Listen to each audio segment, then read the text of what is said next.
Yeah, we on Boss Talk 101. Yeah, we gon' talk, we gon' have fun. We be on fire, we be lit. It's a unique hustle.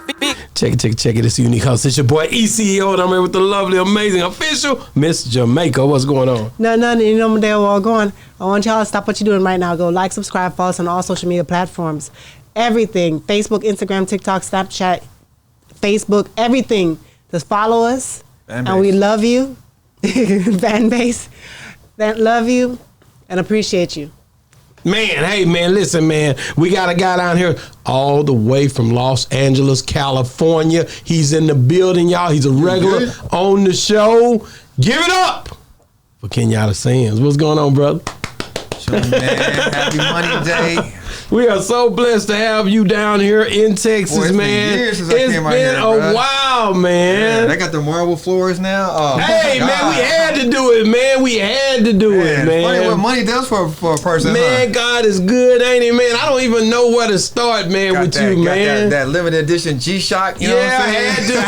I had to get it, man. Shout out to my wife who put me on the G-Shocks. Yeah. Right? Yes, sir. Yeah, she made it to where it's just something to, man, you know one thing about it, Kenyatta, those man. Exclusives too? Those earphones exclusives? No, I wish they was, man. They ought to sponsor some of these to go on my head, right? They should. Yeah, I want to just ask you, man, like, what the heck you been up to, man, with that basketball league, man? You got to update me on what's been going on with it. I see it online all the time. Explain to the people what you do with that league, with the kids. So, I have an organization called LA Dream Elite. And what I saw was a need for a lot of kids to be exposed to basketball. So my kid was, unfortunately, he was dealing with, during the time of COVID. So he wasn't able to kind of have his day in the light. So some of these kids, they get recognized early on in their career. So my son was able to shine in his senior year. But then it's hard for us to kind of get this growth. So the thing is, I know it is that parents don't videotape their sons or daughters playing basketball. They don't understand the marketing material and things of that nature. So what I wanted to do was to take my AAU team, which was, my first year doing AAU team. We beat some of the best teams in the league. Wow. And exposing them just to the knowledge of the game that I have, because I grew up in a different era of basketball. This new era is a little different, but, being able to explain that, to see people and take people's potential and blow it up. So now we went to AAU to now we're doing Pro-Am stuff. So Pro-Am is kind of like, it's like you have like the Drew League, which you might be familiar with. Drew League, the Mecca, that's big out there, and we have another one called Legacy.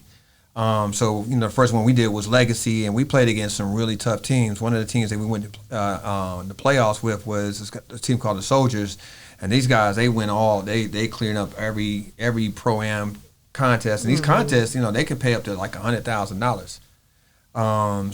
But again, it's a way to expose that. So now what you're seeing is an explosion of different ways for basketball players to make money. So you can make money in college with the NIL. Now they got this thing called I think it was TBL league. There's another basketball league, and you got the Ice Cube with the Big Three. Plus, there's a brother out of England, and this guy he's doing his whole things out here. It's called Scouts, and so they go all over the country, and they have people try out, and they show videos, and then expose these guys to teams and organizations in Europe. And now they got an African league, so now you can playing in Africa, you can play in Europe. Wow. And so you're no longer bound to just say, well, it's either the NBA or not. If you're making six figures playing basketball, you're making six figures. That's still going to put you in the top 1 percentile. Wow. Man, it's just, it's great to see you, especially just the way you dealt with your son and in the whole situation as well. What do you think about it when you see guys like Deion Sanders, when you see like LeVar Ball and just some of the guys that you've seen that they stay close-knit to their sons and try to nourish their careers the way these guys have done? What do you think about that? Well, one of the things that I've because even for my son, like having, we did this thing where I had him choose between 3 colleges, and I said, yeah, I want you to choose, because I need you to start learning how to see how people act. You know, unfortunately, he chose the wrong one of the three.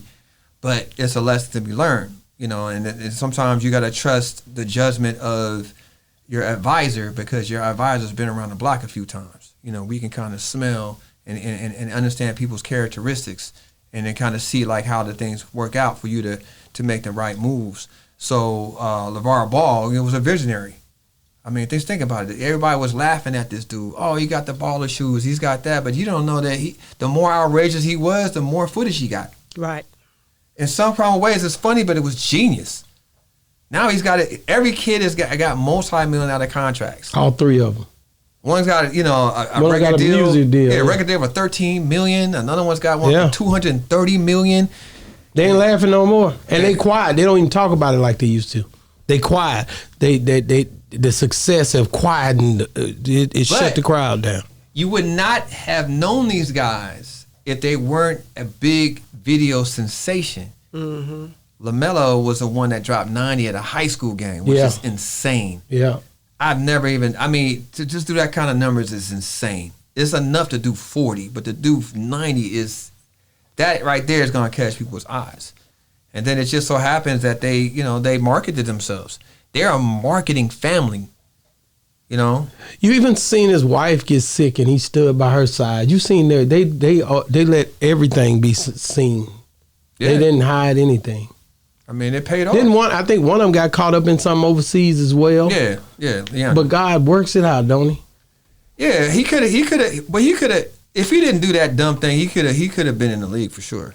Yeah. He could have been in the league for sure. He probably could have. I mean, obviously he has to he has to deal with that. You know what I'm saying? But again, you know, it's not about punishing somebody forever for something stupid. I mean, sometimes we do dumb things and we just get back up. So there's a testimony to the fact that, like, yeah, I took an L, but sometimes an L can be a lesson. You know what I mean?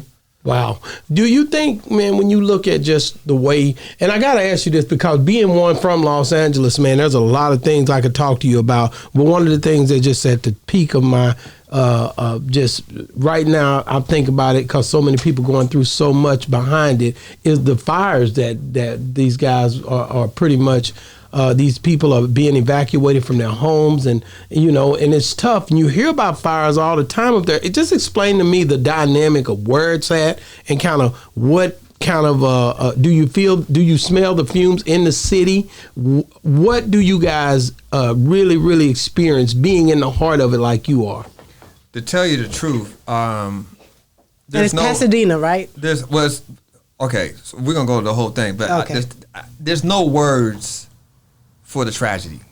There's absolutely no words. You got to imagine, I'm 50-some years old, been around for a long time. I ain't never seen this happen to Palisades. I never seen this happen to LA like that. Because most of the fires that you're referring to are kind of up in the hills somewhere in the brush. You know, people kind of know it's kind of woodsy. You know what I mean? That type of thing, but not like metropolitan cribs. You know what I'm saying? Like, you know, whatever suburbs that you live in right now, just imagine your whole neighborhood for about a good 3, 4, 5 miles all around looked like somebody dropped a nuke on it. Damn. That's how bad it was. I watched that whole thing go down. On let's say Monday, it was clear blue skies, bruh. I mean, the moon was as shiny as you can see it. The next day, I'm driving, I can see it in the distance because I can see the whole coastline. I can see from Marina all the way down to Santa Monica, all the way down to Palisades. And I'm seeing this plum of smoke just shooting out the mountain and stuff. And my friend called me. He's like, hey, man, you trying to burn the high school or something? I'm like, what are you talking about? He's like, yo, Palisades is on fire. Because I went to Palisades High School. Wow. So you got to imagine, like, there's a little road valley that leads right into the ocean. And our mascot was dolphins because you can see dolphins in the ocean right there off the beach. Mm-hmm. And it's on PCH. So PCH is that one freeway that runs all the way along the coast. Wow. You can just drive for hours and just see, like, you know, ocean after ocean after ocean. So all of a sudden, this wind came out of nowhere, bro. And I'm talking like out of nowhere. And the wind was like gusty. So like at like, let's say about maybe like 5, 6 o'clock in the evening, it just started hitting you so much it would move your car where your car's like, whoa. Wow, really? Yeah, and so you're watching, I'm like, yo, there's nothing we can do to solve this problem. So that made the flames go even. If you watched it, you saw it. If you knew the neighborhood and you saw what was going down, it was like, within 5 minutes of the conversation, Palisades High School is on fire, the whole school. Oh, the elementary's gone. You're looking at houses, all you see is the fireplace. That's it. And you gotta imagine, like, wait a minute, these houses were big houses. You don't see nothing. Like, you see like tornadoes when they just come through and they just demolish the whole thing. The only thing you see left is the brick. So did people not have a lot of time to evacuate out of their homes because you had some tragedies? It was so bad that people were trying to leave, and the traffic was so bad getting out of there, they just left their car. Wow. And walked. And some dude with a big tractor had to come in and literally lift these things, move out the way so the fire trucks could come in. Wow, that's crazy. That's how bad it was. It was insane, bruh. Did they find out what triggered the fire? There's a million scenarios. conspiracies. I mean, I see people, because nowadays you don't know what's true and what's false. I saw a video of a guy. I got a guy who started, but from the satellite, all three of those fires. It was the Eden fire. There was another fire. I can't remember the name of it, and then you had the Palisades fire. They all happened at the same time. That's too much of a big coincidence. Literally, you can see from the satellite. One starts, another one starts, another one starts simultaneously, all in one day.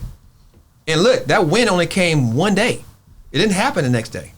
And the wind, nobody can control the wind except from God. But what I'm just saying, it's crazy how that wind hit that hard at that moment. We haven't had that kind of wind in years. It was weird. It was definitely a freak of nature. It is a freak of nature. So, and thank God for those firefighters, man, because, they calmed it down within, because I can see everything. I got the bird's eye view. I can see downtown. I can see all the way down there. I can see How long everything. did it take? So the second day was like a plume of like dark black all over the sky. So you could smell it. Everything was all bad. So you didn't want to go out. So for like 2 days, you didn't want to go out the house. Because you can definitely smell it. You can definitely feel it in your conversation. You have too much of a conversation, all of a sudden you feeling different. Everybody had masks on. I saw a lot of people were walking outside. You were wearing masks. You can deal with it. Then like it cleared up, and next few days it's clear. You know what I'm saying? Like you can see everything, but that goes to tell you like how serious it was and how they moved quick on it. Because see, people don't understand that wildfires are fought with helicopters. You know what I'm saying? This was a wildfire, but you couldn't have a helicopter because the winds was too gusty. So they had to try to put out that stuff with with hoses. And it's not enough water in the planet. That's what they were saying. It's a joke. I had to explain to somebody. I said, look, man, it takes 4 fire trucks to put out one house. One house. 4,000 houses got burnt in a matter of hours. Where's the manpower? You couldn't prepare for that.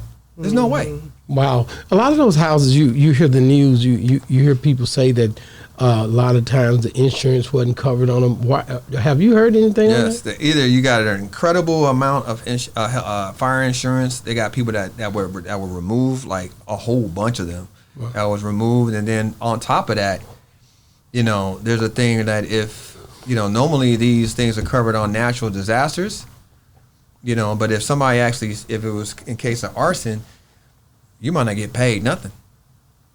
And then you gotta imagine a lot of these properties, they got, for you to even see your house again, it might take years for you to get a crib back on that property.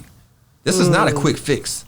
This is not a black eye. This is me taking your eye out and stumping it. You know what I mean? This is not coming back no time soon, bro. This is not gonna be a quick fix. And the sad part of it is, Altadena, that's where the black people got hit, because that was one of the historically black communities. That was the first real black community that a lot of rich black folks or people just can live and thrive. So that's businesses.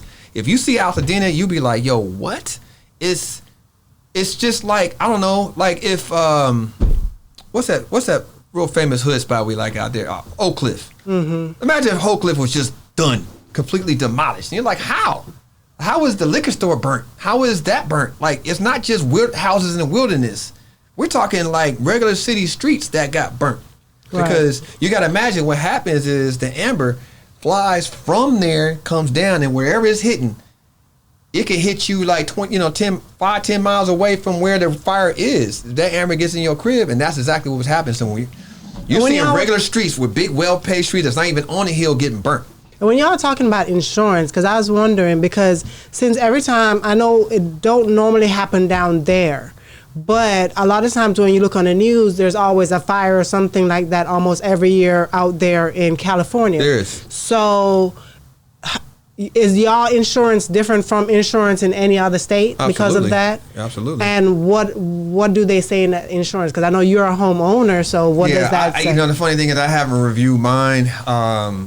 I don't think we're in the fire. I mean, it's not we've had fires around my neighborhood. Mm-hmm. You know what I'm saying? We've had mudslides and earthquakes and all kinds of stuff. So I mean, natural disasters definitely happen. But the calamity of this thing is crazy. Like Palisades, the area that burnt was 5 times the size of downtown LA. Janae Aiko, is that how you say her name? The one, Big Sean's. Right. She lost her home, and a lot of people online was laughing at her. Whoopi Goldberg too. Whoopi Goldberg lost hers, and they was saying, "Oh, she got money already, and what she can just get another house." Like, how tough is it, man? Now that this internet, the way it is, and you seeing these comments and people coming for you in the midst of a tragic situation like this, and you have to just pull your big girl bootstraps up or try to figure out a way to push through this because of the critics. And it didn't used to be like that. Not only them, but Mandy Moore. Did you see where she had posted a GoFundMe account for people to donate to try to help the people, the victims? Then they got off on her. And they got off on her and said that, well, she have money, she can buy the victim to do such. The comment section is hell, boy. Yeah. I mean, you gotta.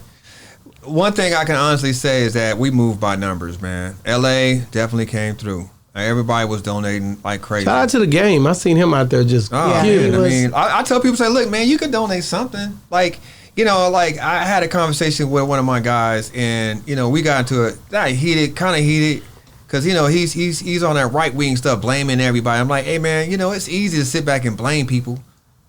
Why don't you just buy some water or something? Donate, because if everybody thought the same way of blaming and didn't do nothing would get done. But if you was like, yo, these people need some help, donate some clothes, food, some water, something. Help. Even volunteering your time. Do something. So a lot of good people did. A lot of people are going to be looked after. The people that are going to be doing things, it's all good. But all that stuff you're talking about, it just goes to show you that people like to sit at home and find ways of dealing with a situation like this. But this, like I said, has no words. You can't. It's Are hotels putting some of these people up? Man, and they're charging a premium. Damn. Really? Mm-hmm. You know it. I would think that they would be like, okay, here. Yeah, but this is America. Sorry. Wow. They ain't trying to hear it. They could donate their rooms. They ain't trying to hear it. These people are going to be displaced for years. Right. Because I heard somebody said, well, normally if something happened to my house, I go down the street to my cousins or whatever. But when all of us have been affected, we have nobody to go to. Nobody to go to. And there's, I know personally, and I've been in a house personally in Altadena that's burned down to the ground. Wow. And we used to share Thanksgiving, Christmas, all the time up in this place for years. And I know people on that block, house is gone, bro. And my brother was telling me a story. He was like, yeah, the guy, he knew his house was, he kind of felt the fire was getting close to his house. So he went to Home Depot to grab a bunch of boxes or whatever. By the time he came back, his wife was running around the house like, yo, it's a wrap. And I've never seen these houses just burnt down to the ground like that. It's crazy. Man, it's crazy. I just really like it just behooves me to even think of people having to try to fend, like at night you can't go back home. The place where you've been at for years, and now you can't go back because it's too many chemicals in that are currently, all that ash, all that dust and everything is full of chemicals. It's full of things that you can't even just vacuum it up without a certain vacuum. You can't just brush it off with a blower. They said don't blow it. Look, you just gotta be away for a while, because I'm telling you, there's too many chemicals out there. There's too much asbestos. Yeah, you're gonna, you years. Huh? You're looking at years before they can build back? Man, you gotta get permits. You know, you gotta get a lot of things. Have you ever seen a house being built? That takes a minute. You know what I mean? And they gotta wait on the insurance company. That's what takes the longest. You gotta wait for the money from the insurance company. And and then the thing is, like, if you try to rent anything in LA, it's ridiculous. The rent in LA is ridiculous. It's like twice as much the rent. It's per square foot. You know, if you got a house that's 2,000 square foot versus an apartment that's 2,000 square foot, I promise you that apartment's gonna be twice as much as the crib. Of course. Wow. You gotta. That's why we're moving to Texas. That's why y'all got a million. You better. I hear the boss talk. I want to talk to you a little bit about something that I seen. I know you love hip hop. You're a hip hop head, and to see Drake, he filed a lawsuit against the Universal Music Group, and he says that the numbers was pretty much pushed toward they paid advertisement. They pushed up the numbers. They pushed this. They not like us. They called him a pedophile. They did all of this stuff. And I was like, dang, I remember back in the days, Kool Moe Dee should be locked up. Him and LL for sure. But he did so much damage to us light skinned brothers, man. I can't. It's like, man, we got to change that narrative, man. Can't be out here being a punk light skinned, bro. That just adds a narrative, man, to the light skin. I mean, you know what I'm saying? He lost. And it's sad because he was on a roll, man. I mean, to be honest with you, Drake, if you just look at what he put out there, he's a Hall of Famer. Oh yeah. He's a Hall of Famer. Do you feel like it's over now? But I think he played himself heavily. When he did this lawsuit? Yeah, for sure. I think he did it himself. I mean, you were already like teetering, getting in the grave, but it seems like you got in the grave. He don't want them to sing that song at the Super Bowl. He's trying to stop that. That's so trick, man. They not like us. But that's soft.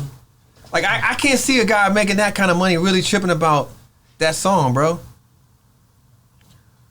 We live in a different sensitive culture now. It ain't like it used to be, Kenyatta, when you was a kid. Because he's not on top no more. Drake mean? used to be on top for years. He put everybody out of business. He put Chris Brown out of business. He put rappers out of business. He was the one-stop shop. He was the Swiss knife to music. You need some R&B? I got you. You need some easy listening music? I got you.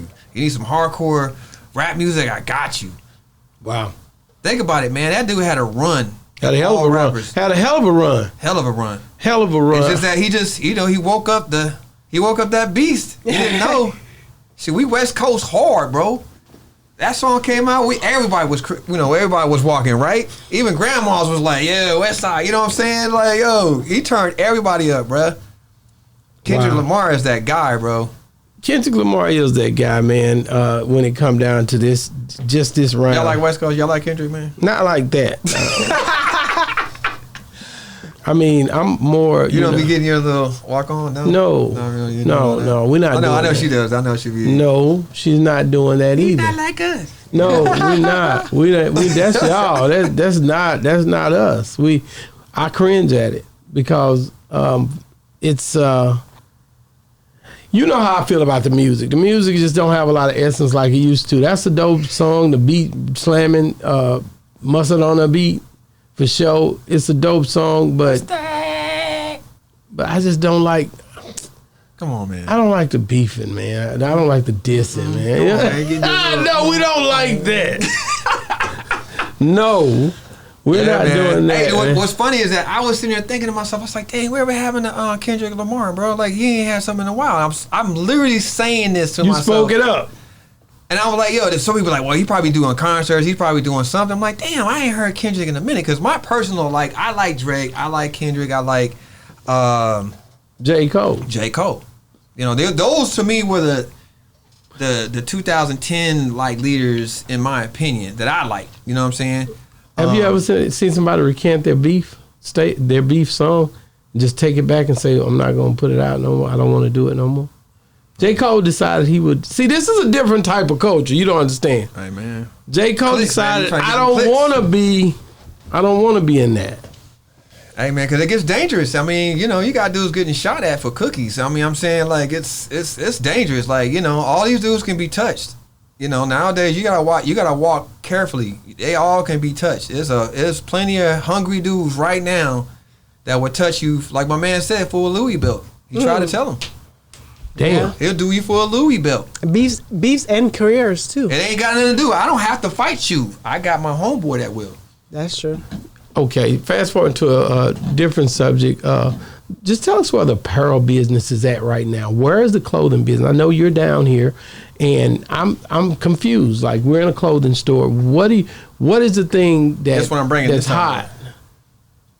Tiziano. That's right. Man, I love her. Yeah, no, I'm the rep now. That's beautiful. So you're a rep for what's her name? Vanessa. Vanessa. Yeah. Shout out to Vanessa, man. Me and you gonna link in a few weeks. I get to She's see the only one that be showing her guns out. I in the got streets, to bro. see Kenyatta rep that. I hope you be over there. You gonna lay some clothes out on this one? Oh, I got it. I got the pants on too, bro. Hey, man, I love it, man. I'm a big fan of hers, and definitely love what she got going as far as that clothing brand. She still works there. She's just she's at the headquarters now. You know what I mean? She's not in the streets. She don't even be out there. You think she'll be at Magic?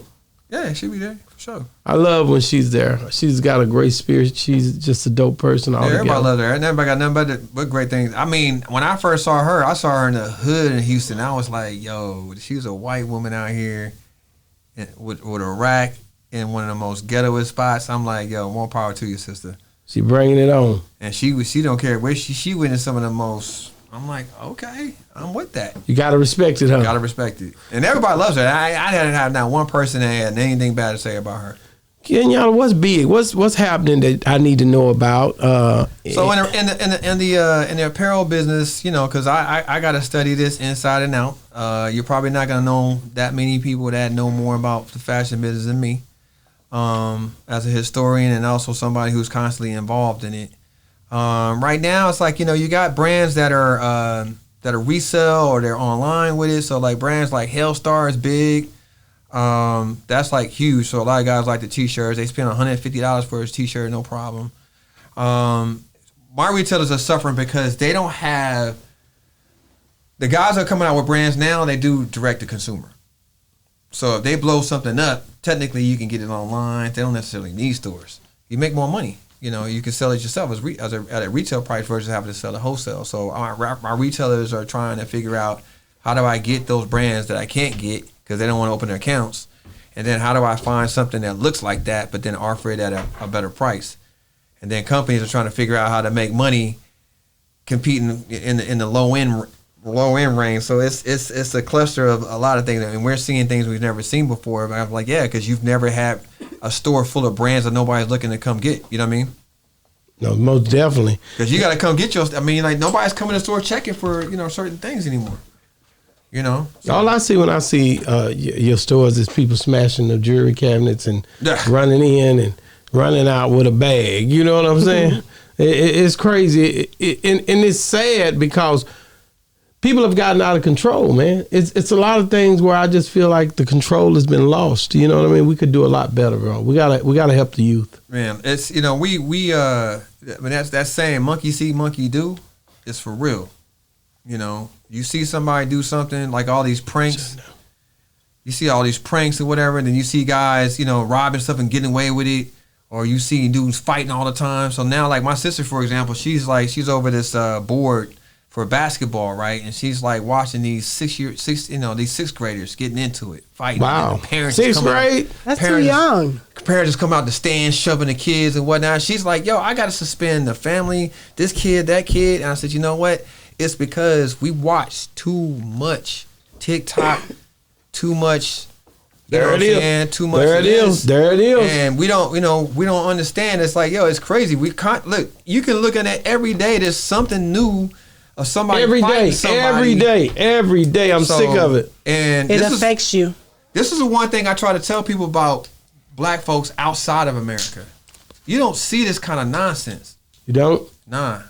You don't see that, man. People don't get into that kind of nonsense. And outside of America, we really are programmed to a whole nother degree, bro. We're out of control out here, bro, because they have programmed us to be animals. Wow. But a lot of places are trying to mimic America in so many different ways. That's too. the sad part about it. Yep. So if they're out there cutting up because they just saw little Ray Ray or little Knick Knack or murder this, murder that. And it's like, it's sad because my wife she was like, yo, can you watch a movie that ain't violent? And I thought about that for a second. I was like, dang, every movie I watch is hella violent. Like, I watch some of the most craziest things. Like, You love action. I love action, right? So I was like, I'm gonna watch some Disney or something. You know what I'm saying? So I ended up watching like Zootopia. But in Zootopia, they scrapping the whole damn movie.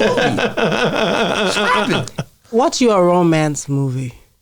Oh, I know. That's a chick flick. No, but Yeah, then you won't find that happening at all. Yeah, you don't go watch that chick flick. funny, my son said the same thing. He's like, you know what? You won't find it in romance, but you'll find it in comedies. You'll find it in everything else but romance. You won't see a whole lot of murdering and romance. Exactly.